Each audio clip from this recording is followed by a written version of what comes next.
štirih, ki se prijavljajo.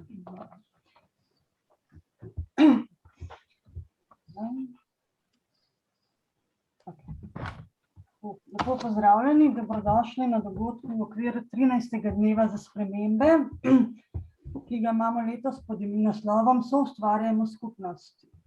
Ker menimo, da je trdnost skupnosti vidna tudi v tem, kako zelo skrbi za najranljivejše svoje člane, med katere v mnogih pogledih sodijo starejši, se bomo danes pogovarjali o tem, kako bi lahko zagotovili kakovostno preživljanje starosti tistim, ki pri tem potrebujejo kakršnokoli pomoč. Tukaj mogoče malo preveč govorimo o starejših kot onih, njih, pravzaprav govorimo o svojih starših, starih starših in v zelo bližnji prihodnosti tudi o nas samih, ki bomo potrebovali podporo in pomoč. Naši gostje danes so prihodnji odločevalci, gospod Dan Juvan iz stranke Levica, Mača Kociper iz stranke Alenke Bratušek, gospa Petra Kovačec iz Piratske stranke Slovenije, gospa Mojca Pašek Šetinc iz Gibanja Svoboda in gospa Andreja Zabret iz Liste Marjana Šarca. Potem pa še strokovnjakinji in predstavnici civilne družbe, ki se ukvarjate s tem področjem, gospa Biserka Marolt-Meden in gospa Barbara Purkart iz Skupnosti socialnih zavodov Slovenije. Gospa Biserka Marolt-Meden pa je iz Srebrne niti Združenja za dostojno starost. Se pravičujem. Pogledali si bomo 3 teme, oziroma spregovorili bomo o 3 temah. Prva tema je dostopnost oskrbe starejših. Tukaj imamo v mislih predvsem institucionalno oskrbo, ne zato, ker bi bile druge oblike kaj manj pomembne, ampak ker smo pač časovno zelo omejeni. Pri dostopnostjo seveda imamo v mislih pomanjkanje prostora v domovih za starejše. Postelj je nekaj čez 21.000, čakajočih je nekaj čez 12.000. V najbolj zaželenih domovih je celo 5-krat več vlog, kot sploh imajo mest v domu. Drug vidik dostopnosti je seveda cena, ki se giblje od 625 evrov do nekaj čez 1000 evrov na mesec v javnih domovih, v zasebnih je lahko ta cena precej višja in daleč presega najnižje pokojnine, tudi če prištejemo razne dodatke. Zato je tukaj moje vprašanje, kako razmišljate o tem, kako bi lahko zagotovili v javni mreži dodatna mesta za starejše v institucionalni oskrbi in na kakšen način bi zagotovili vzdržno financiranje za pokojnine, ki so vsako leto malo nižje. Ker pa sam posla sama po sebi ni dovolj, bi kaj povedali tudi o kakovosti oskrbe. Vsi si želimo, da bi nas obravnavali, nas in naše starše v tem momentu in naše stare starše, čim bolj individualno, upoštevali naše potrebe, zmožnosti, želje. Tako da vas sprašujem, a je to v tem sistemu izvedljivo, a je kadra dovolj, a je lahko, imate možnost, obstaja možnost dovolj usposobiti kader za tako delo. Pri tem imam v mislih zaposlene, ki imajo največ stika z stanovalci domov. In ali mogoče to zdaj ureja že lani sprejeti zakon o dolgotrajni oskrbi ustrezno. Če ne, kako bi to lahko uredili. Kot tretjo temo bi se pa dotaknili drugih možnosti za nastanitev. Za starejše, ki mogoče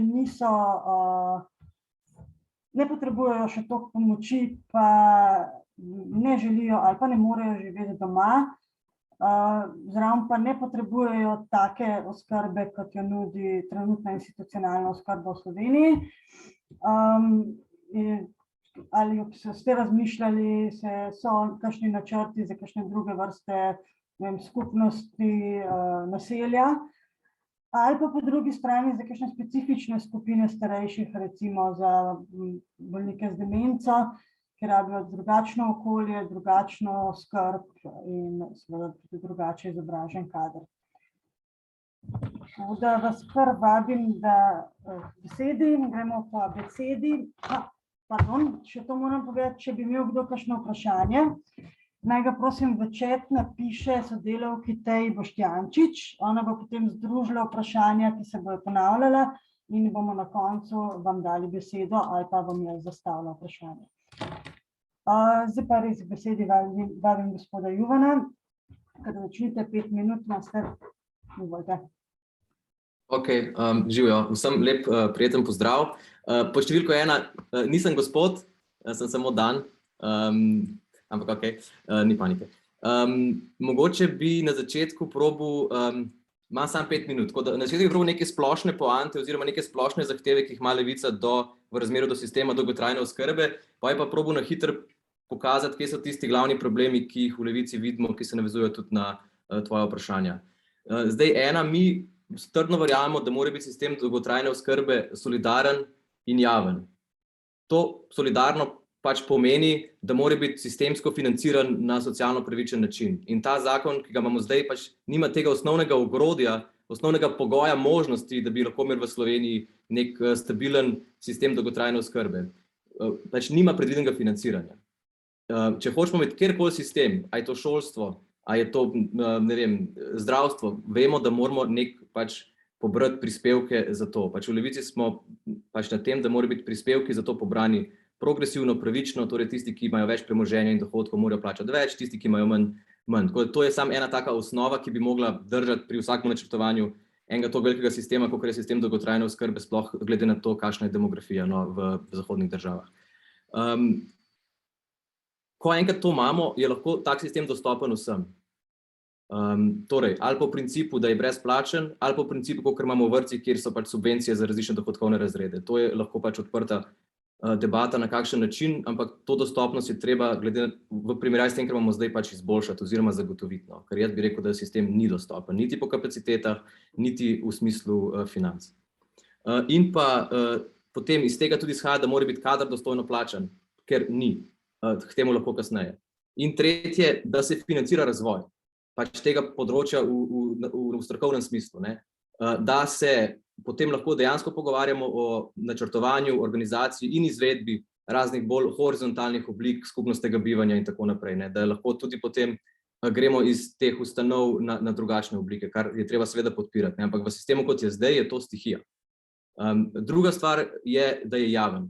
To, da je javen, za nas pomeni, da ne gre za biznis. Tako kot v osnovnih šolah in vrtcih ne gre za biznis, tudi v dolgotrajni oskrbi ne sme iti za biznis. In tudi, če bojo pravila prostega trga oziroma tržna ekonomija vodila razvoj tega področja, sem jaz zelo, zelo skeptičen, kam bi to vodilo. Jaz mislim, da mora biti to planirano strani stroke, strani pač ljudi, ki se s tem strokovno in sicer ukvarjajo. Tako da za nas je pač ključno, solidarno, javno. Zdaj bom pa probal priti malo bolj na konkretne probleme, ki smo jih mi zaznali. Eno so seveda cene. Jaz imam podatek Zavoda za pokojninsko zavarovanje, 273,000 upokojencev ima pokojnino pod 700 evri.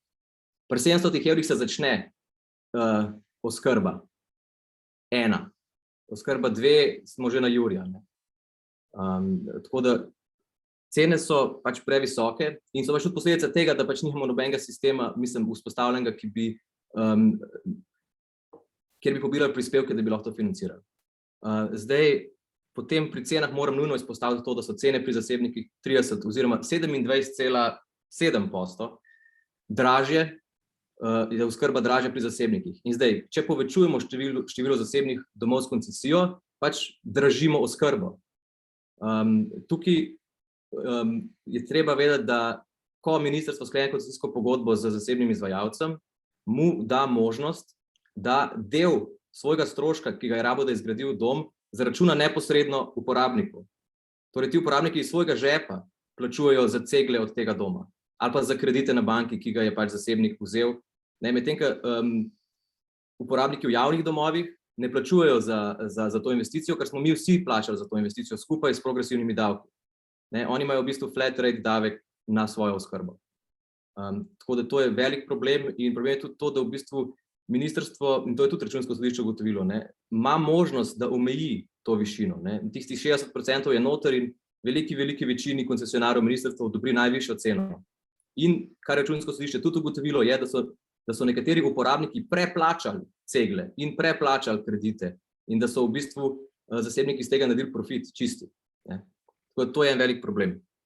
Drugi problem v Levici za nas so socialni krediti. Torej, tisti človek, ki nima, uporabnik, ki nima denarja, da si bi plačal oskrbo, lahko gre na socialno delo, mislim za center, in bo tam lahko dobil oprostitev plačila socialno-varstvenih storitev.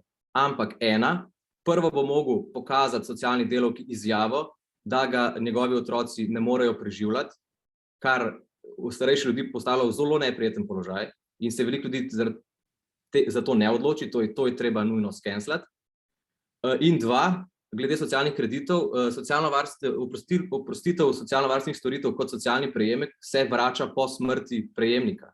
Torej, ko neka starejša gospa, ki si ni mogla privoščiti doma in je dobila pač to pomoč države oziroma občine, bo se v tem zapuščinskem postopku, ko bo se dedovalo njeno premoženje, pač pogledalo, koliko je ona dolžna državi, in tukaj prihaja potem tudi do tega, da družina ne more plačati, ker je revna, se potem v bistvu, tako bom rekel, se nacionalizira posebna lastnina revnih pokojnih upokojencev.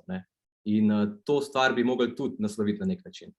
Časa bo zmanjkalo počasi, tako da prosim. Važi. Potem en problem, ki ga vidimo, je, da ko plačajo ljudje oskrbo v domu, ne plačajo cele cene. Tam so, pa to zdaj ne leti kot kritika posameznim vodstvom domov, ampak je pa sistemski problem. Se slišimo? Ljudje doplačujejo za storitve osnovne socialne oskrbe. Po našem prepričanju ni prav, da ljudje plačujejo za stvari, kakor so posedanje v voziček, pomoč pri osebni higieni in tako naprej. Oziroma ni to poenoteno po vseh domovih, ceniki so različni in je tudi to treba urediti.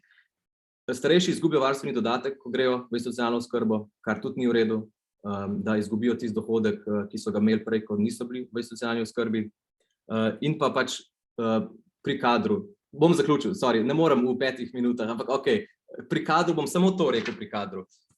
Ko je ta vlada dvignila plače v domovih za starejše občane ljudem, pa tudi drugje, so dvignili plače, osnovne plače ljudem, ki prejemajo osnovno plačo pod minimalno plačo. Prej sem imel recimo primer, da je neka, ne vem, strežnica ali pa socialna oskrbovanka imela osnovno plačo 600 evrov, minimalno plačo 1074 evrov.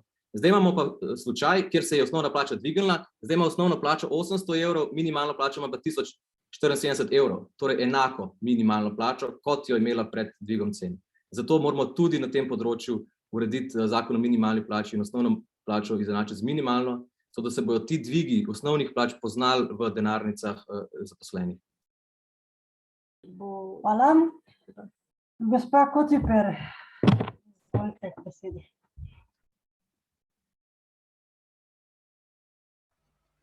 Ja, lep pozdrav tudi v mojem imenu vsem skupaj in v imenu stranke SAB. Dovolite, da na začetku povem, da jaz nisem kakšna velika strokovnjakinja za dolgotrajno oskrbo, prihajam čisto z drugega področja in za oskrbo starejših. Sem pa kot poslanka zelo aktivno sodelovala pri tem sprejemanju oziroma pri prizadevanjih, da se ne bi sprejel zakon o dolgotrajni oskrbi, ki je bil v tem mandatu predlagan v Državni zbor.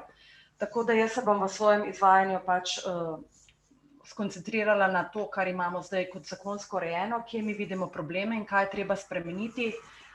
Seveda bom pa z veseljem prisluhnila tudi tistim, ki imajo o tem kakšne še bolj detaljne predloge na tem področju. Skratka, zakon o dolgotrajni oskrbi, kot je prišel v Državni zbor, je bil, kot veste, dolgo leta pričakovan. Na koncu se je izkazalo, da je to samo ena velika PR poteza vladajoče koalicije, ki je hotela odkljukati tudi to kljukico na svojem seznamu predvolilnih obljub. In celotna situacija s tem zakonom se mi zdi, da je najbolj opisala gospa predstavnica Skupnosti socialnih zavodov Slovenije, ko je rekla, da gre za okvir slike brez slike. In resnično je ta zakon, ki bi naj rešil veliko teh problemov, ki so danes tema današnje debate, pravzaprav določene stvari bolj zakompliciral in jih naredil še bolj neizvršljive. Zakon namreč ne opredeljuje, pojasnjuje ali definira vsebine dolgotrajne oskrbe, spisan je nejasno, nepregledno in dvomno, ne določa vrednosti dejavnikov niti kriterijev, na podlagi katerih bi se ugotavljala upravičenost do dolgotrajne oskrbe, najbolj občutljiv vsebin ne ureja ali jih ne ureja dovolj celovito. In kar je najbolj zaskrbljujoče, to so rekli tisti, ko se na te stvari spoznajo, poleg skupnosti socialnih zavodov še številni drugi deležniki, ki jih imam tukaj tudi zapisane, pravzaprav ruši stvari, ki so se postopoma uveljavljale skozi leta, začele nekako delovati in z nekim poskusom postaviti vse na isti imenovalec pravzaprav lahko ruši to, kar že imamo in kar je vsej do zdaj dobro sodelovalo. Zakaj je tako? Zato, ker je bil seveda pripravljen brez sodelovanja partnerjev, tistih, ki se na to res spoznajo bolj kot jaz. Nekaj časa so bili vključeni v debato, kot so znali povedati, na koncu pa v eni paniki je nastal ta zakon, ki je torej vsebinsko izpraznjen in se ga ni dalo dopolniti niti z amandmiranjem, čeprav smo prvotno v opoziciji to želeli poskusiti. Kar pa je najbolj pomembno in kar smo v SAB opozorili, pa je, da pravzaprav ta zakon, če tudi to koalicija ni hotela priznati, uvaja prispevek za dolgotrajno oskrbo, kar je pravilno, prej ko slej bo to kislo jabolko treba ugrizniti, ne pove pa niti od kod, niti na kak način se bo ta denar pridobil. Ko smo začeli na to opozarjati, so bili seveda neki izgovori, da ja, da saj nekaj je, ampak naša predsednica Alenka Bratušek, ki pa res se mi zdi, da te stvari, kar se financ tiče, zelo razume in strese z rokava, je zelo na hitro izračunala, da to, kar oni ponujajo kot finančno rešitev, niti slučajno ni dovolj. Tako da jaz mislim, da prva naloga bodoče koalicije, upam seveda, da bo to levo-sredinska koalicija 4 KUL strank z Gibanjem Svoboda, je, da ta zakon popravimo. Zlasti je treba določiti vir financiranja, nekemu prispevku, ki mora biti, se strinjam, sistemski in pravičen, se ne bo mogoče izogniti. Treba bo definirati košarico pravic in tako naprej. In treba bo vsem, ki želijo zagotoviti prvotno, da bodo lahko svojo starost preživljali doma, se pravi, mnogim ljudem je to najpomembnejše, v krogu ali svoje družine ali svojega doma, tistim pa, ki bodo potrebovali institucionalno pomoč, pa je treba zagotoviti, da bodo v primeru, da imajo neko pokojnino, ki so jo pridobili z doseženo delovno dobo, lahko ta dom plačali s to pokojnino. To je za nas v SAB nek okvir. Zdaj, kako se teh stvari lotiti? Tukaj mislim, da bo treba še enkrat sklicati vse deležnike, vse tiste socialne partnerje in ostale, ki so bili prezreti in iti od člena do člena in definirati stvari. Najtežji odgovor je seveda, kje najti sredstva. Najlažje je reči, treba je dati več pravic, treba je bolje plačati tiste, ki delajo v domovih za ostarele, treba je bolje plačati tiste, ki bodo oskrbovali ljudi na domu, treba je narediti to samo kot javno storitev, ne pa kot zasebno, tako da bo vse plačala država. Ampak neka resna, odgovorna politika se seveda zaveda, da je treba misliti na vse segmente prebivalstva in da je najtežje najti denar. In tukaj bomo SAB tudi s pomočjo znanja naše predsednice aktivno sodelovali v tej debati in poskušali popolnoma prenoviti ta zakon. Hvala.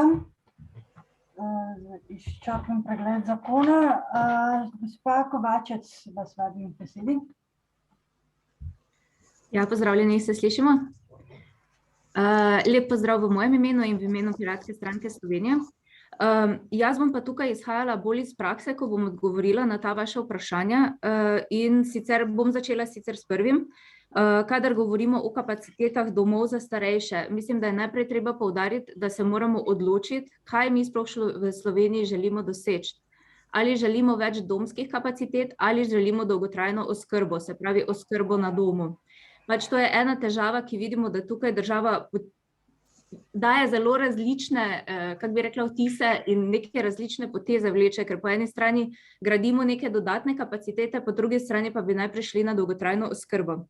Zdaj na nadaljevanju pa bom dala primer, ki upam, da bo odgovoril na vsa ostala vprašanja. Sama sem bila v okviru svoje zadnje zaposlitve zaposlena na projektu Usmerjena integrirana oskrba doma.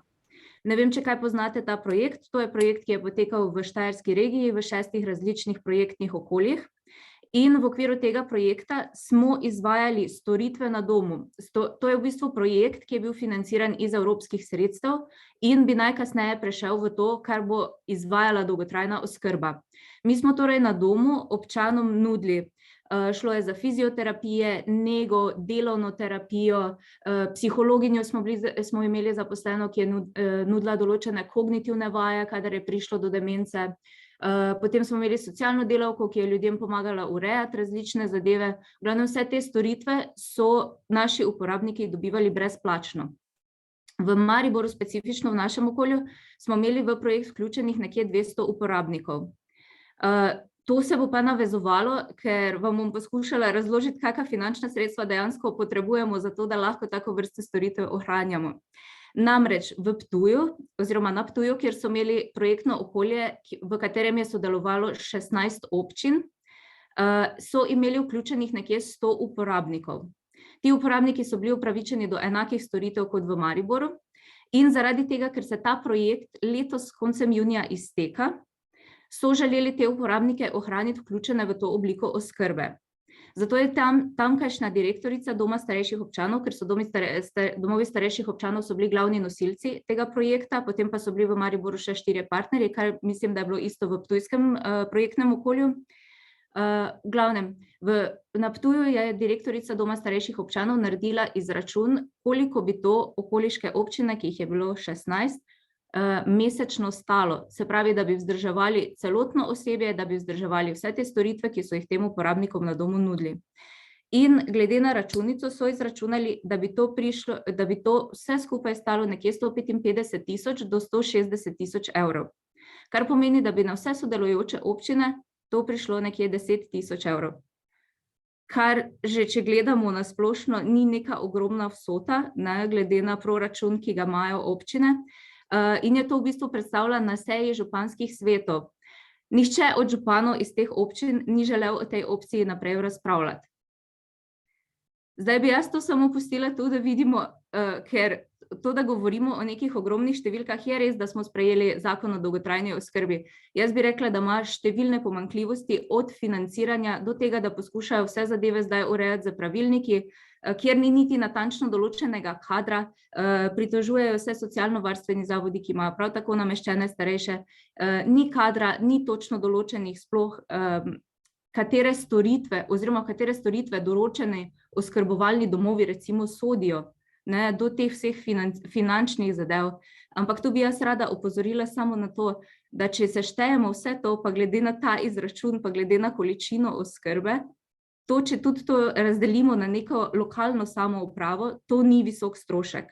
Se pravi, tu bi jaz rekla samo potrebno opozoriti, da se moramo mi odločiti, kaj si zdaj res želimo. Ali bo to, da ljudi še naprej zavedamo se, da potrebujemo določene kapacitete v domovih starejših občanov, ker je pač ljudi, ki absolutno ne morejo poskrbeti sami zase, potrebno nekam namestiti. Seveda morajo tam imeti ugodne pogoje in pa seveda so zdaj te storitve, glede na to, da dajemo vedno bolj koncesije, zunanjim privatnikom se te storitve dražijo.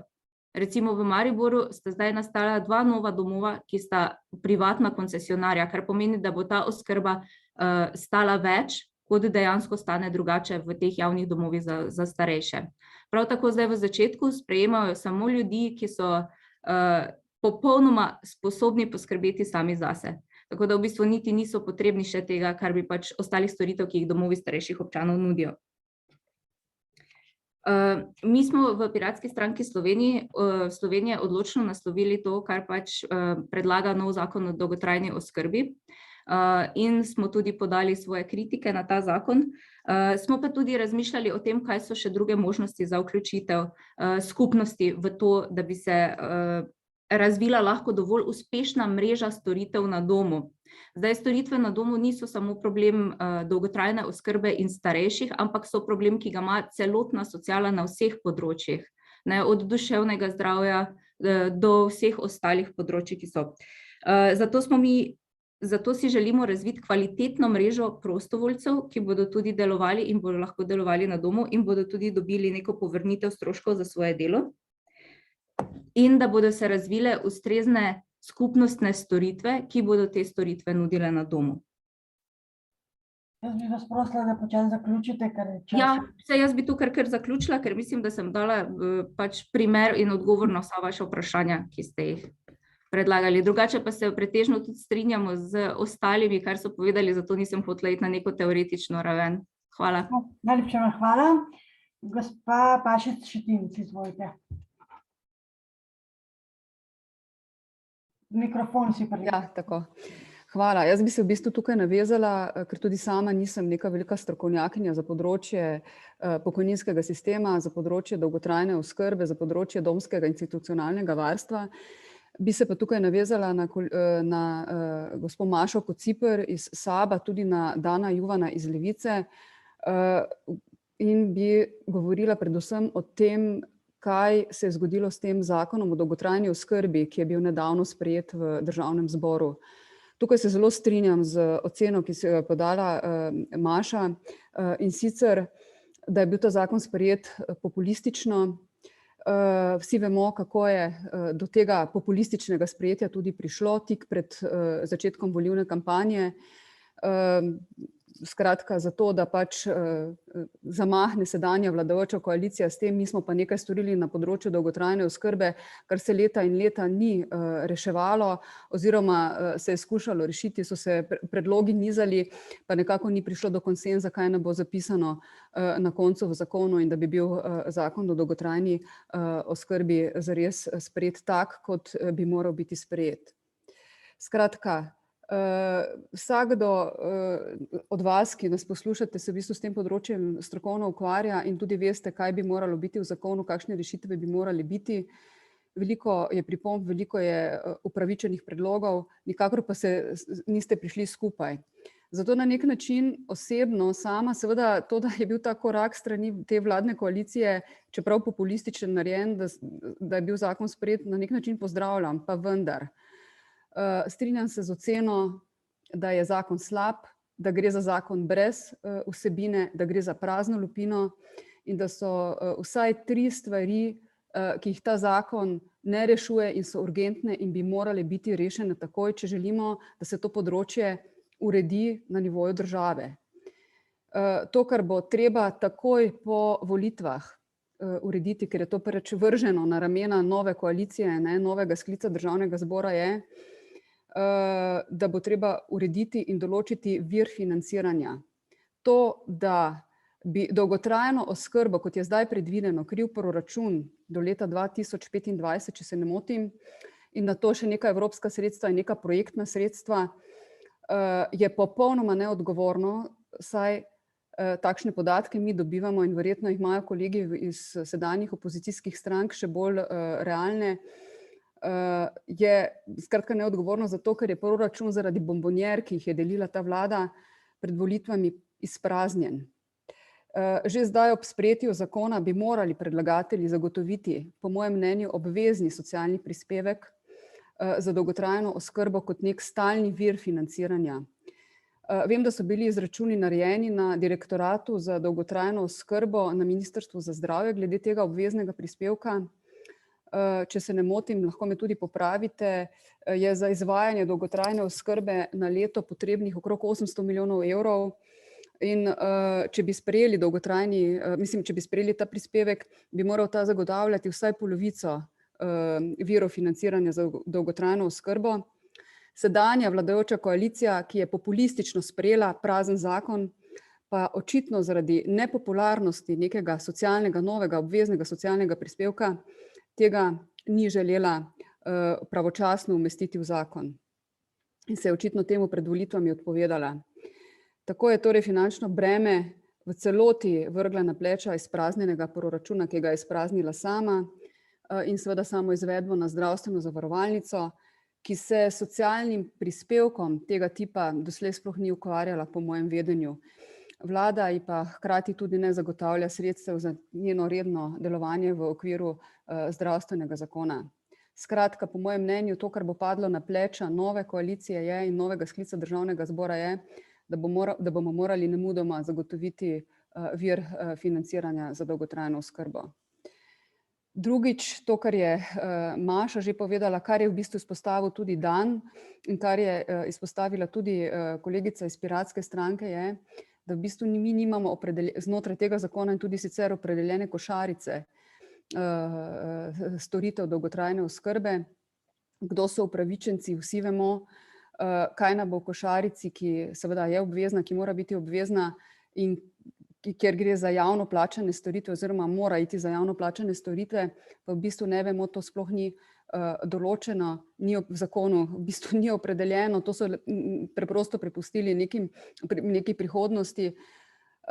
Mislim pa, da morajo biti storitve dolgotrajne oskrbe deležni vsi, ki to dolgotrajno oskrbo potrebujejo, v skladu z njihovimi posameznimi potrebami, se pravi individualnimi potrebami, ki so seveda različne, tako tisti, ki stanujejo doma, kot tisti, ki danes živijo v institucionalnem varstvu, skratka so v domovih za starejše. Vsakega uporabnika dolgotrajne oskrbe je torej treba obravnavati posamično in ga oskrbeti v skladu z njegovimi potrebami. In znova, kot rečeno, tudi to je prepuščeno novemu sklicu Državnega zbora, ni urejeno in stvari bo treba urediti, kar se tiče same košarice storitev in določiti košarico storitev, po mojem mnenju, skupaj s stroko. Tukaj vidim, da sedite mnogi, natančno veste, kaj bi moralo biti obvezen del teh storitev. In tretje, ključno, tudi v tem zakonu ni urejeno izvajanje nadzora nad izvajalci dolgotrajne oskrbe. Menim, da mora biti dolgotrajna oskrba stvar javnega financiranja, torej mora biti tudi nadzorovana. In sicer zato, da ljudje, ki dolgotrajno oskrbo potrebujejo, ki je bodo deležni, ne bodo prikrajšani, da ne bodo žrtve izvajalcev dolgotrajne oskrbe, da ne bo prihajalo do sivih, črnih con, da se izvajanje dolgotrajne oskrbe ne privatizira. Dolgotrajna oskrba ne more biti prosto prepuščena trgu in nekemu hitremu zaslužkarstvu in izkoriščanju. Gre torej za javno storitev, ki jo plačujemo vsi, se pravi, ki jo nudi država, in nadzorni mehanizmi morajo biti vzpostavljeni od vsega začetka, jasni in tudi strogo izvajani. Morda bo treba urediti še nekaj drugih področij, kot je recimo vprašanje družinskih pomočnikov. Glede domov za starejše bi dodala še eno stvar. Dan je izpostavil in se tudi verjetno bolje spozna kot jaz, ker se pač s tem področjem nisem ukvarjala, imam pa neke osebne izkušnje. Tudi tam bo treba dvigniti, po mojem mnenju, kakovost življenja, tako stanovalcev, kot tudi negovalnega in zdravstvenega kadra, ki izvajajo storitve v domovih za starejše. V bistvu so podplačani in v skladu z nizkimi prejemki, ki jih prejemajo, ki so bile zdaj le delno populistično seveda te plače dvignjene, ljudje niso zainteresirani, da bi dobro izvajali svoje delo, ker so pač plačani prenizko. Skratka, to, kar bo urgentno padlo, samo da zaključim, na pleča prihodnje koalicije in upam, da bo takšna, kot jo je napovedala Maša, se pravi stranke LMŠ, SAB, Levica, Socialni demokrati in naša stranka, je, da bomo morali nujno in takoj zagotoviti stalen vir financiranja dolgotrajne oskrbe, skupaj s stroko določiti košarico storitev in izvajati nadzor. Hvala. Hvala vam. Zdaj pa še gospa Zabrec. Izvolite.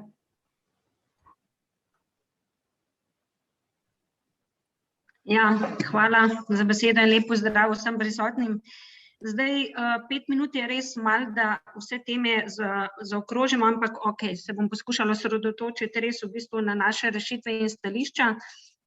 Zdaj, kar je bilo že danes slišano, je tudi z naše strani, da je najprej potrebno vedeti, kaj si pravzaprav želimo. Jaz bi logiko obrnila, da prihodnost ni le v gradnji domov in da to ni edina rešitev za reševanje oziroma povečevanje kapacitet oskrbe starejših, ampak so predvsem tudi druge rešitve, ki so zelo pomembne in ena izmed teh je sigurno dolgotrajna oskrba. Danes smo že slišali, kaj se je dogajalo z zakonom o dolgotrajni oskrbi, vemo, kakšen zakon imamo.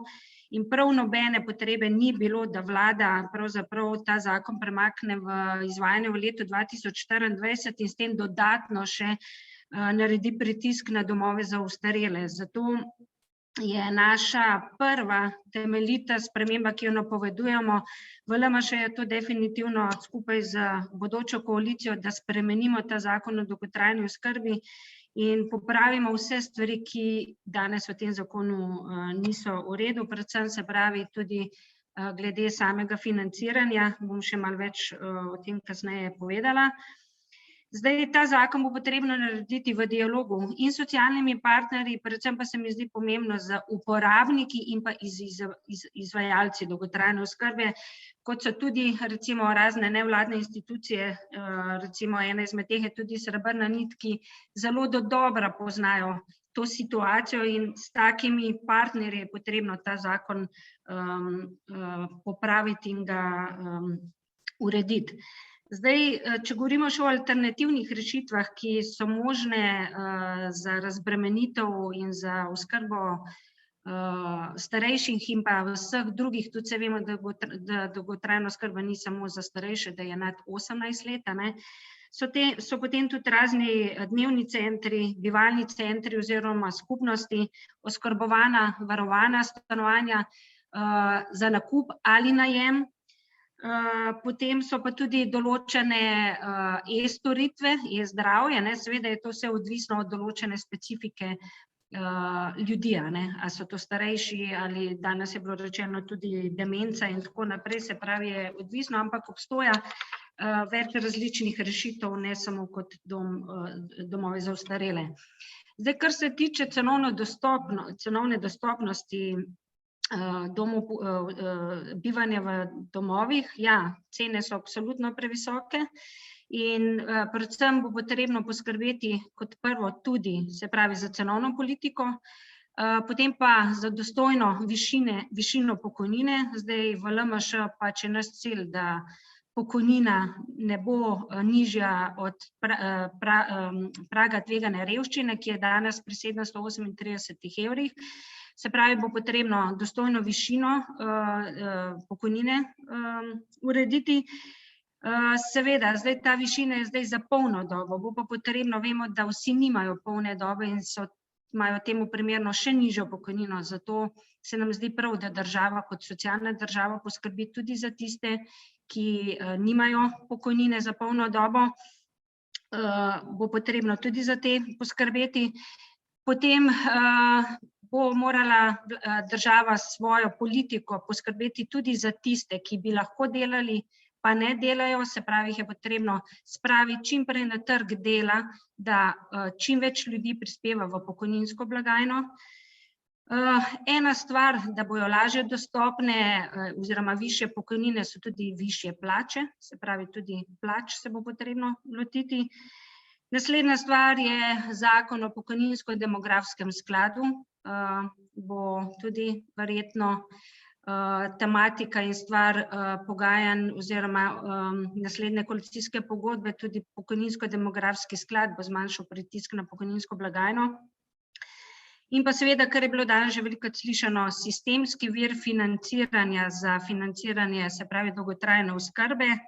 Zdaj v LMŠ je naše stališče, seveda bo to končno tudi stvar koalicijske pogodbe, ampak naša rešitev bi bila ukinitev dopolnilnega zdravstvenega zavarovanja, ki bi ga potem prenesli v obvezno, določili bi solidarnostno lestvico in del te nove premije bi potem tudi namenili za financiranje dolgotrajne oskrbe in tako bi bilo tudi skozi ta vir denarja več za financiranje dolgotrajne oskrbe.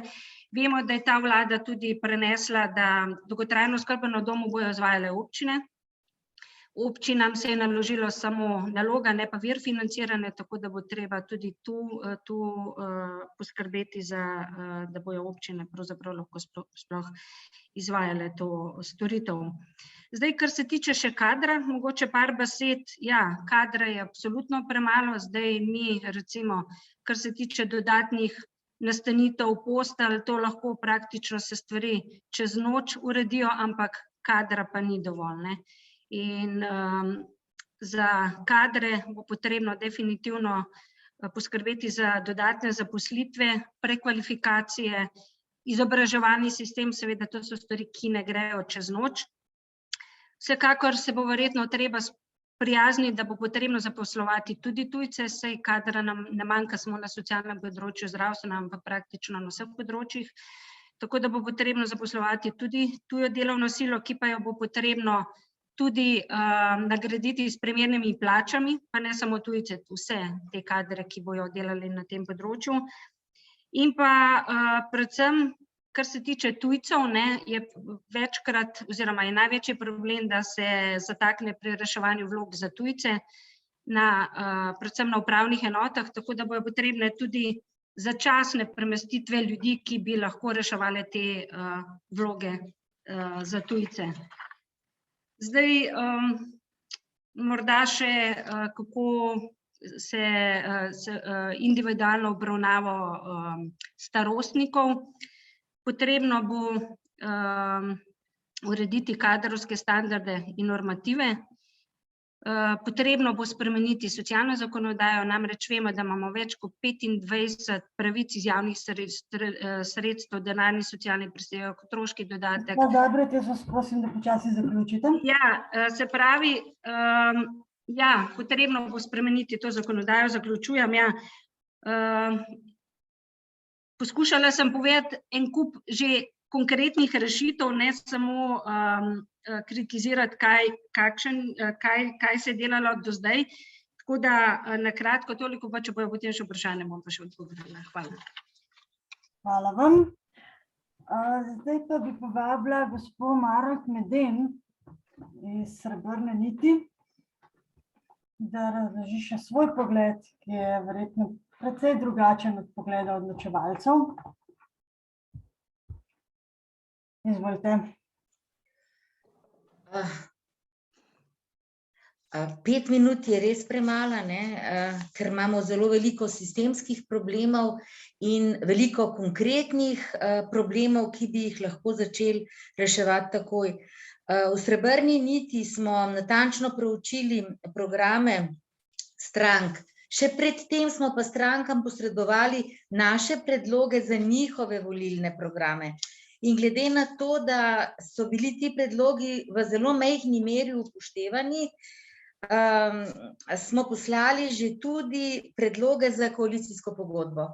Zato, ker v Srebrni niti zagovarjamo sistem javne sociale, javnega izvajanja dolgotrajne oskrbe in tudi zdravstva, o čemer je bilo že govora, in menimo, da temu nekatere stranke niso posvetile dovolj pozornosti. Ko smo križali sistem sociale in sistem zdravstva, smo ugotovili, da so zelo blizu po programih, ki so bili na voljo. Moram pa reči, da nekateri programi imajo 250 strani, nekatere zelo težko najdeš, nekateri so nepopolni.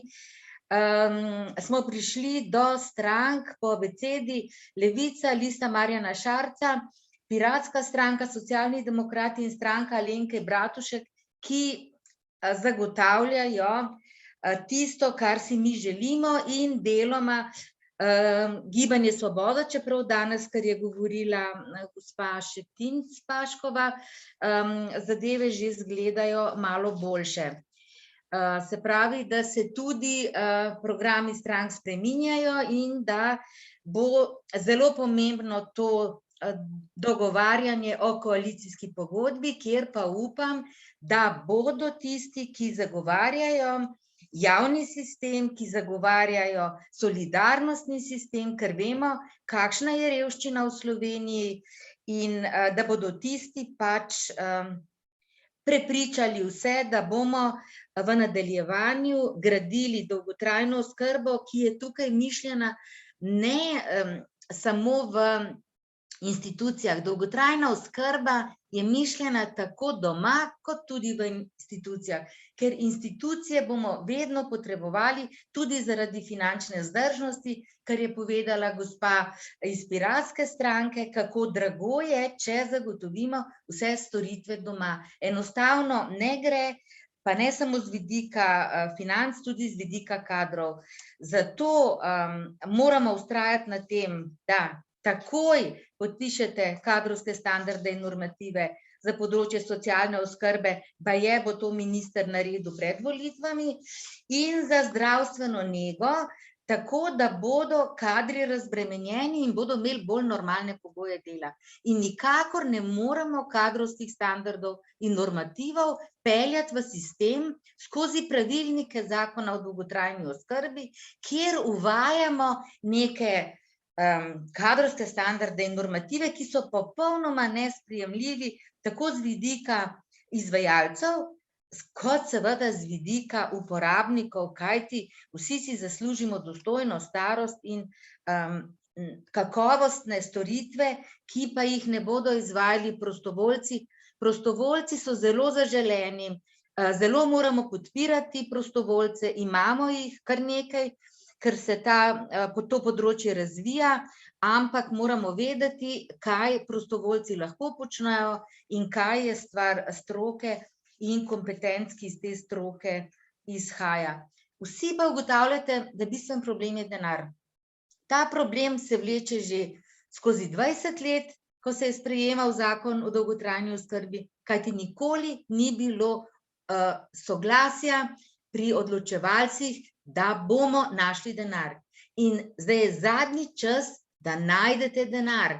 Našli ga boste le s kombinacijo tako novega stebra socialnega zavarovanja, kar je nujno, in z več denarja iz proračuna, ker če gledate podatke, koliko prispevajo v povprečju države Evropske unije za dolgotrajno oskrbo in Slovenijo, vidimo, da smo bistveno pod povprečjem. In tukaj je Srebrna nit oblikovala ogromno rešitev, jih posredovala v javnih pismih odločevalcem in tudi strankam. Se pogovarjala, ampak moram reči, da mi ne gledamo samo volilnih programov, ampak gledamo tudi, kako smo sodelovali s posameznimi strankami. Tukaj so malo na slabšem tiste stranke, ki so zdaj nastale, ampak lahko izpostavim samo 3, s katerimi smo dejansko sodelovali in s katerimi smo skušali spremembe izvesti takoj.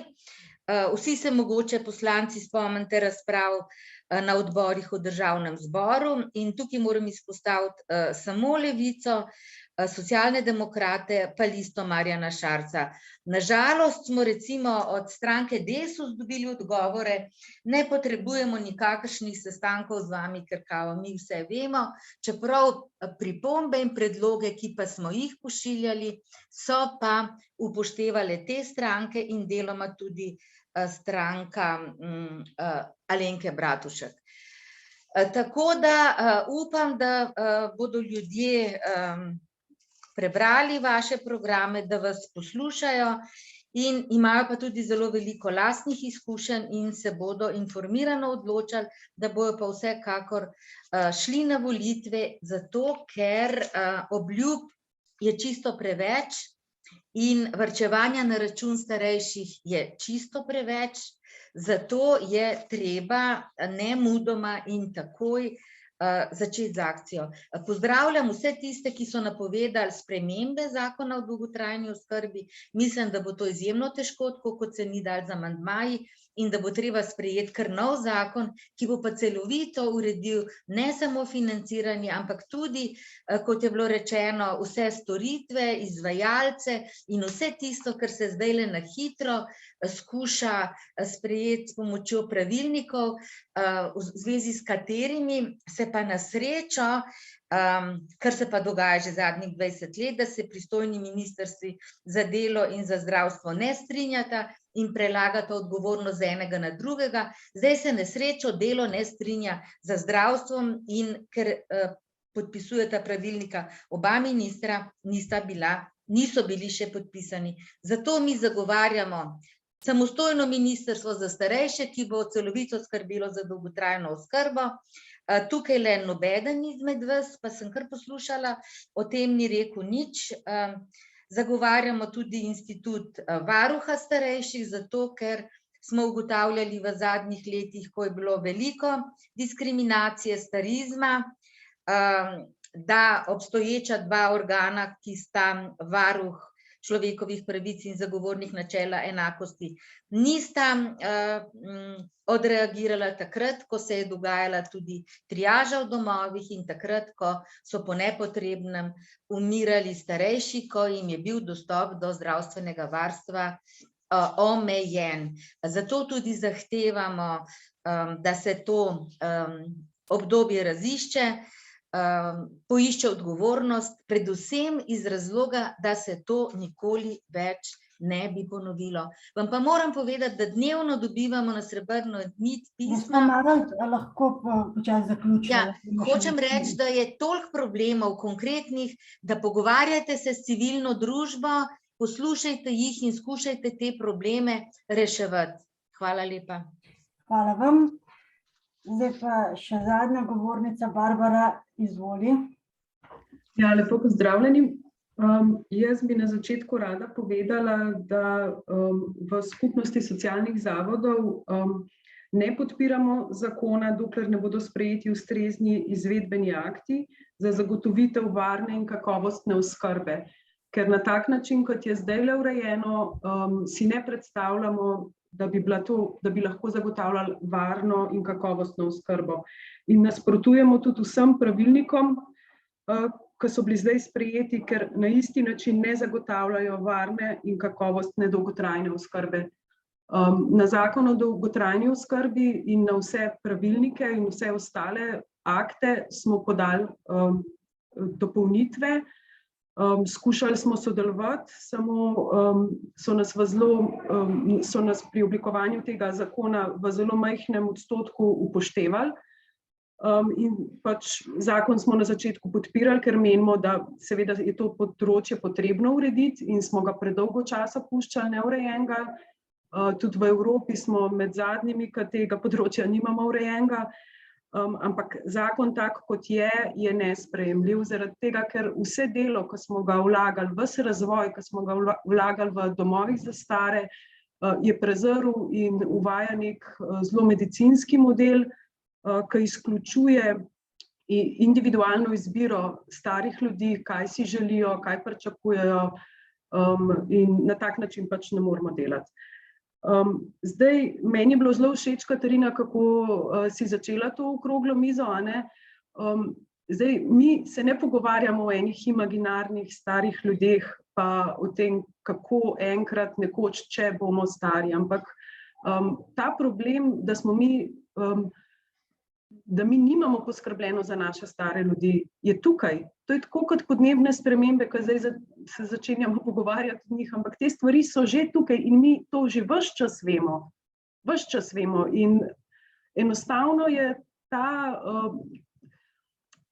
to vprašanje je tako dolgo časa ostalo nenaslovljeno, da ga je zdaj kot prioriteto treba rešiti. In tukaj se strinjam z gospo Biserko Marolt-Meden, te stvari je treba zapisati v koalicijsko pogodbo in veste, jaz sem pogledala, tudi v prejšnjih koalicijskih pogodbah je bilo to zapisano in nikoli ni bilo izvedeno do konca. Zdaj, situacija glede na prvo vprašanje je pa taka, ne? V lanskem letu je bila narejena nekako taka zadnja analiza, kako je z javnimi domovi pa privatnimi. In imamo 102 domova za stare v Sloveniji, mislim, te, ki so delujoči, 59 od teh je javnih, 43 je pa takih, ki so s koncesijo. In to so ti domovi, ki so bistveno dražji od teh, ki je govoril Dan Juvan iz Levice. In cena je bistveno drugačna. In jaz sem zračunala, pride recimo za oskrbo 1, je razlika 426 evrov na mesec. 426 manj se plača v javnem domu od tistega najdražjega, ki je v bistvu ravno tako v javni mreži. In tukaj smo se nekako ujeli v to zanko. Saj so vsi domovi v javni mreži. In v tem zadnjem času, v zadnjem mandatu je bilo podeljenih še veliko koncesij, tako da jaz v bistvu ugotavljam, da ko bodo te domovi zgrajeni, bomo mi v bistvu kapaciteto, ki je v nacionalnem programu socialnega varstva nekako predvidena, se pravi med 4,5 pa 4,8% starejših od 65 let naj bi imelo, za njih naj bi imeli postelje v domovih za stare. Mi bomo to dosegli samo to ne bo več na tak način, kot je mišljeno javna služba, ne? Ker v javno službo se izvaja za tiste storitve, kjer država ugotovi, da so toliko pomembne, da jih moramo zagotoviti, pa hkrati so tako pomembne, da jih ne moramo prepustiti trgu.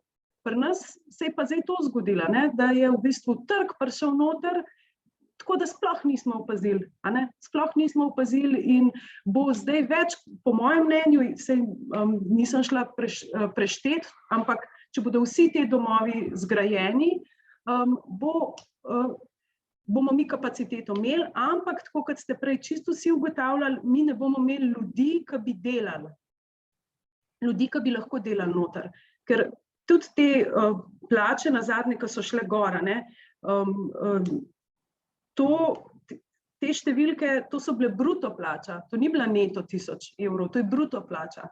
A ne?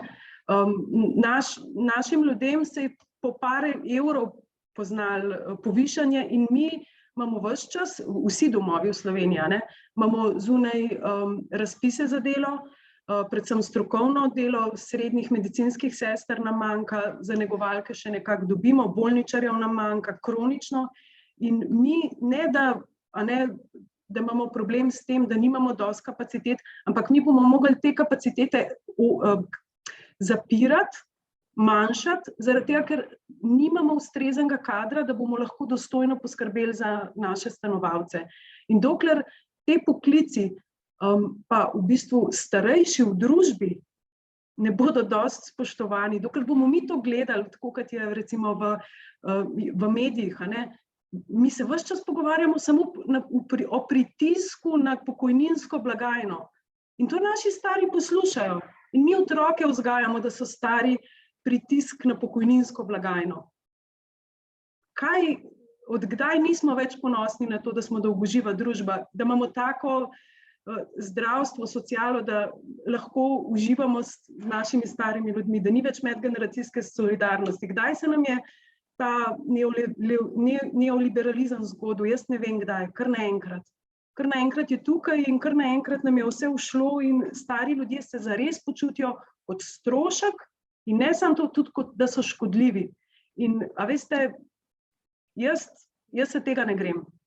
Tako da res vas prosim, da slišite gospe političarke, politiki in da ohranimo to, kjer smo najboljši, a ne to javno mrežo in znanje, ki ga imamo in da stvari samo še izboljšujemo in ne smemo dovolj, da se stanje poslabšuje.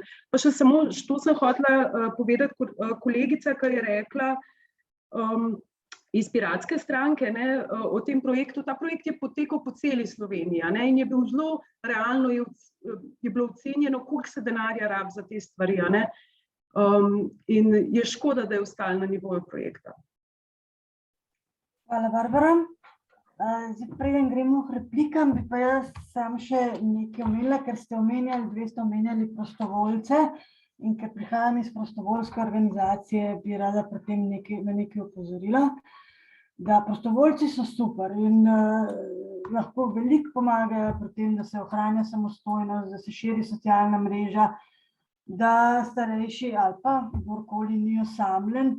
Ne smemo pa dovoliti, da bi se prevalila skrb na prostovoljce, da bi se jih izkoriščali za to, da opravljajo delo, nego in da se potem pač, da ne bi imeli inštitucij, ki skrbijo za starejše, zato ker to itak naredijo prostovoljci, kar se pravzaprav na nekaterih področjih dogaja z NVO-ji, ker država ne ponuja določenih storitev in jih zagotavljajo NVO-ji na nek nestalen način prek projektov in tako naprej. Prostovoljstvo v tem primeru bi bilo samo še en dodatni korak v brezplačno delovno silo. Me pa sicer izjemno veseli, da je v načrtu spremembe zakona o dolgotrajni oskrbi, na katerega smo tudi mi pisali pripombe, ki jih niso upoštevali in si želimo, da bi bilo drugače. Pa vabim gospod Petra Kovačec, ki ima odgovor. Ja, jaz sem hotela samo dati repliko, ker vidim, da smo se vsi malo zataknili na teh prostovoljcih, pa da samo pojasnim, kaj sem mislila s tem. Jaz nisem mislila, da bojo ti prostovoljci opravljali neke storitve, ki se drugače opravljajo, ki sodijo v neko ali strokovno delo ali je potrebna za to neka določena izobrazba. Prostovoljce sem omenila zaradi tega, ker smo na področju dela s starejšimi videli, da je zelo velika potreba po neki obliki družabništva. Zelo veliko je osamljenosti. Veliko je ljudi, ki so imeli samo svojega partnerja v življenju in je ta partner umrl in so zdaj sami in osamljeni in kar bi oni potrebovali je recimo ura družbe na dan. Zdaj, tu bi jaz dodala še, ker prej nisem tega povedala. Ali se to jasno ovrednoti, da je družabništvo neka oblika, ki je financirana, ker se tudi sama zavedam in ker sem študirala na fakulteti za socialno delo in sem imela po koncu študija prostovoljnega dela vrh glave, ker pač opravljaš veliko dela brezplačno, tudi takega, ki ga ne bi bilo potrebno. Zato je mogoče dobro tudi take storitve, ki se jih tudi Zakon o dolgotrajni oskrbi ne dotika, jasno ovrednotiti. Ker so to storitve, ki jih družba, neka socialna družba nujno potrebuje, ne?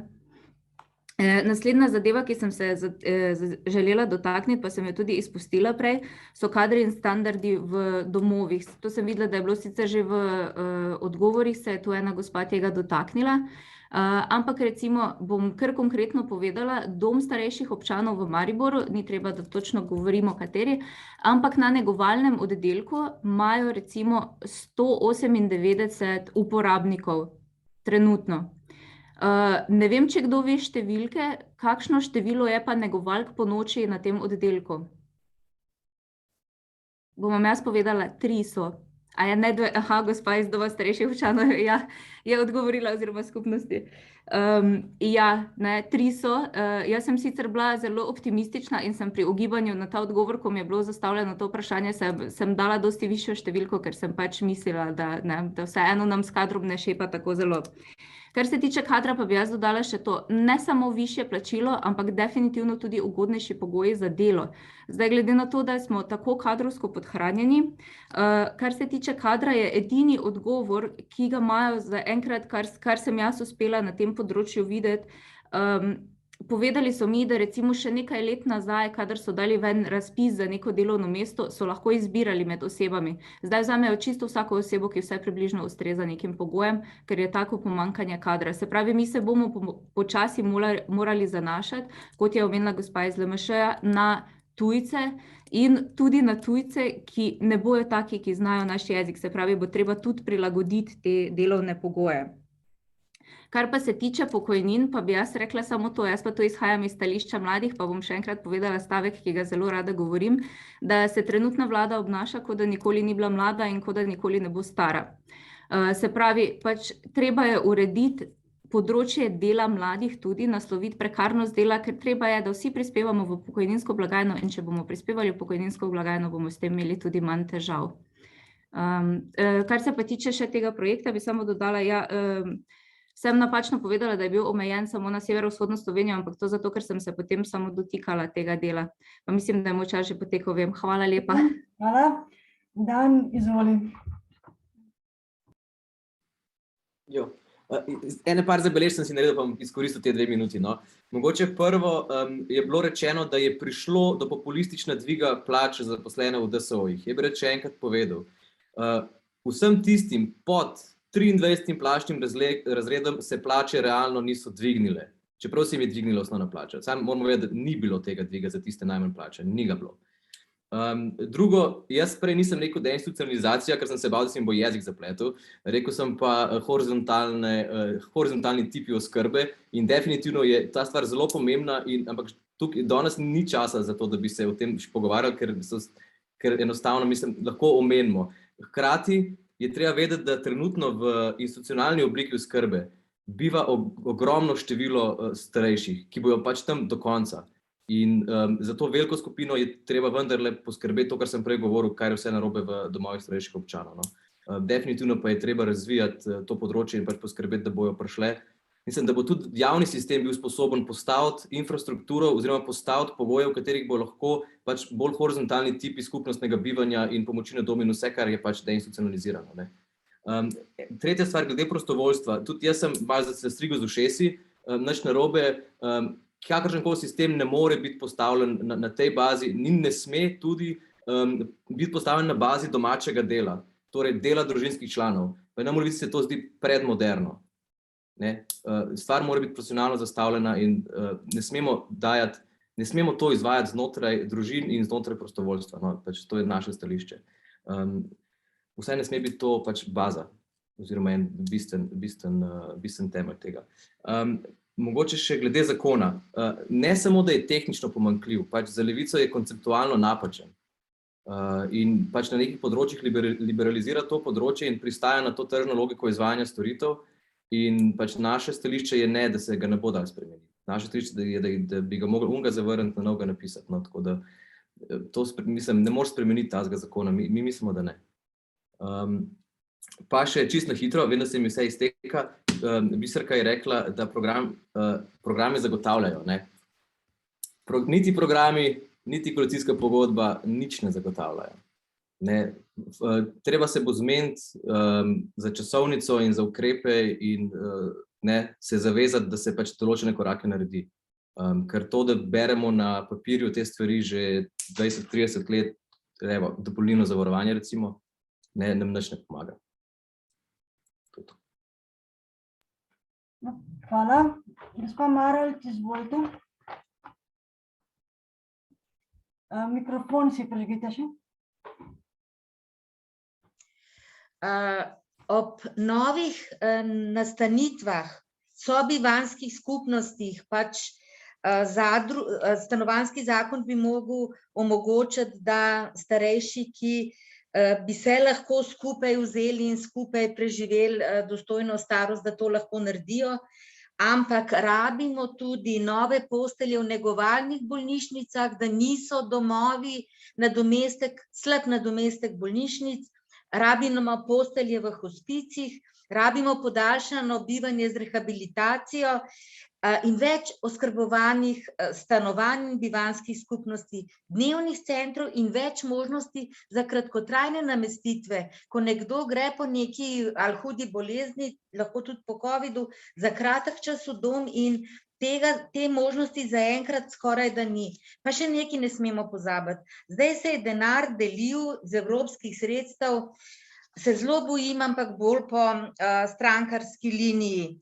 Tako da Ljubljana s 1500 Ljubljančani in Ljubljančankami, ki so raztreščeni po celi Sloveniji po domovih, 1500 jih je, ki ne dobijo prostora v Ljubljani in največja čakalna doba je v Ljubljani. Vlada ni prišla na obisk k županu in vlada ni v načrt javnih zavodov dala nobenega novega doma in prosim, da daste to tudi v koalicijsko pogodbo. Hvala. Hvala, gospa Marolt. Ja, mogoče je to še en pomemben vidik kakovosti oskrbe, da si lahko zberejo kraj oziroma da imamo možnost namestitve v bližini kraja, kjer živimo ali pa tam, kjer si želimo. Če ima še kdo kaj za kakšen komentar, vprašanje? Maša, izvolite. Ja, jaz bi tudi izkoristila te 2 minuti za feedback, par odzivov na to, kar so povedali ostali sogovorniki. Jaz, kolikor razumem, pa naj me kdo, če se motim, popravi, mi imamo v tej beli knjigi zadnji, ki jo je pripravljalo ministrstvo, kot prioriteto postavljeno oskrbo ljudi na domu, se pravi dolgotrajno oskrbo na domu. To bi naj bila prioritetna usmeritev v Sloveniji. Seveda jo bo pa treba dopolnjevati tudi z oblikami institucionalnega varstva za tiste, ki to potrebujejo. Ampak kot država, kot jaz razumem, smo se odločili za dolgotrajno oskrbo na domu. Zdaj sem vmes malo pogledala te številke. Obstoječi zakon, pa to je verjetno premila ocena, ocenjuje strošek na 750 milijonov evrov. Zagotovljenih iz zakona je trenutno 350 milijonov evrov. Se pravi, naša predsednica Bratuškova je izračunala, da v tem trenutku po tem financiranju, ki ga zagotavlja zakon, manjka, in to je izgradil vlade, 400 milijonov evrov. Se pravi, o takih številkah pogovarjamo. Kolegica Zabret je rekla, da bi se dalo kaj rešiti iz ukinitve dopolnilnega zavarovanja. mi dopolnilno zavarovanje ukinitev podpiramo, ampak samo povem še enkrat. Strošek, ki bi ga privarčevali na račun režijskih stroškov zavarovalnic, je 45 milijonov evrov, luknja, ki bi samo iz ukinitve dopolnilnega zavarovanja nastala v zdravstvenem sistemu, je 600 milijonov evrov. Tako da to so številke, o katerih se pogovarjamo, in seveda zelo z veseljem sem prisluhnila konkretnim izkušnjam gospe iz Piratske stranke, ampak zadeva ni tako lahka, da se znesek samo razdeli na občine. Občine imajo že zdaj primerno porabo, ki je pravzaprav popolnoma porabljena, se pravi vsaki dodatni strošek zajeda potem v stroške za plačilo vrtcev in vsega ostalega, kar občine že sedaj plačujejo, in na koncu bo to moral biti državni vir, se pravi prispevek, ki ga bodo plačevali vsi, tako kot plačujemo zdaj zdravstveno zavarovanje. Jaz bi samo še dve stvari. Zakon, kot je spisan, omogoča številne zlorabe, po našem mnenju, tudi ta način privatnega upravljanja storitve. Ena stvar je bila že omenjena, po eni strani se res pričakuje, da bi lahko posamezni espeji ali pa tudi družinski člani upravljali to storitev, kar pomeni neke vrste suženjstvo družinskega člana, ki potem mora skrbeti za tega svojega ostarelega ali kakorkoli pomoči potrebnega družinskega člana. Po drugi strani pa tak zakon omogoča številne zlorabe. Jaz bi spomnila na zakon o družinskih pomočnikih, ki je v prvotni fazi ocenjeval 18 milijonov, da bo strošek, na koncu je bil 120 milijonov strošek teh družinskih pomočnikov, ker so pač nekateri to zlorabljali. Tako da nekaterim je to zelo nepopularno, ampak tukaj se bomo resnično, me veseli, da je to kolegica Kovačič omenila že pred mano, morali poslužiti tuje delovne sile. In tukaj pač, tako kot vse starajoče družbe, tudi Slovenija bo morala računati na tujo delovno silo, in veliko starejših, dajmo to ne pozabiti, pri nas še vedno govori dobro srbo-hrvaški jezik. Vemo, angleški jezik ali kaki drugi jezik bi morda bil problem, lahko bi se pa v tej začetni fazi lahko pomagali mogoče z delavci iz bivših jugoslovanskih republik, kjer pa jezik ne bi bil tak problem. In še zadnja stvar, zakaj smo vsi tako trznili pri omembi prostovoljcev? Prostovoljstvo je seveda zelo dragocen del vsakega sistema, tudi pri dolgotrajni oskrbi lahko igra pomembno dopolnilno vlogo, ampak trznili smo zato, ker so koalicijske stranke, vem, da spomnim se, da je bil to zlasti NSi, prostovoljstvo uporabljale v debati o tem zakonu kot eno od ključnih rešitev tega zakona. Češ vse bodo 3/4 dela naredili prostovoljci, družinski člani in tako naprej. In seveda se strinjam, da absolutno tak nek resen zakon rabi sistemsko rešitev, ne pa računati na prostovoljce, ki so pa izjemno dragoceni pri zagotavljanju družbe in manjše pomoči in tako naprej. Je že 2 minuti verjetno. Najlepša hvala. Mislim, da ste komentarje, ki so jih pisali vsem, lahko vsi videli. Drugih vprašanj od poslušalcev nismo dobili.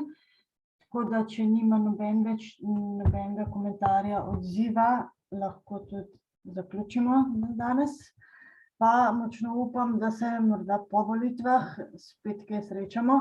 Morda bi jaz samo še eno stvar dodala, ker je prej kolegica iz Piratske stranke omenila trg dela oziroma pokojnine. Jaz mislim, da je tukaj bo potrebna skupna rešitev, pokojninska reforma je potrebna in tudi trg dela je potreben, skratka, to bo morala biti skupna sistemska rešitev, zaradi tega, ker bomo morali, ker to naslavlja pa v bistvu našo generacijo aktivno in to, ki prihaja na prizorišče, skratka, tu se bomo pa morali prihodnja koalicija tudi usesti in najti konsens, kaj narediti, kako povečati produktivnost, kako v bistvu mlade čim prej dati, mislim, jim zagotoviti službe, resne službe, kjer bodo plačevali prispevke za socialno pokojninsko zavarovanje in jih tako vključiti v sistem, v pokojninski sistem. To je po moje ena velika naloga, ki čaka prihodnjo koalicijo.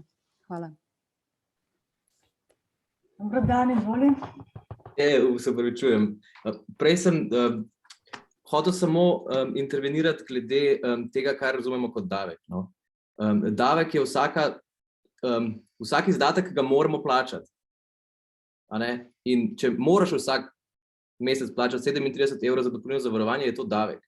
To je davek, ki ga vsi plačajo po isti ceni, čeprav ni formalno davek, ampak vsi ga plačamo vsak mesec. Enako je davek tisti strošek oskrbe pri koncesionarjih, ki je 30%, teh 400 in koliko evrov razlike, to je davek, ki ga plačajo te ljudje. In ko bomo preračunavali te številke, koliko kaj država zgubi in koliko kdo kaj da, moramo to upoštevati.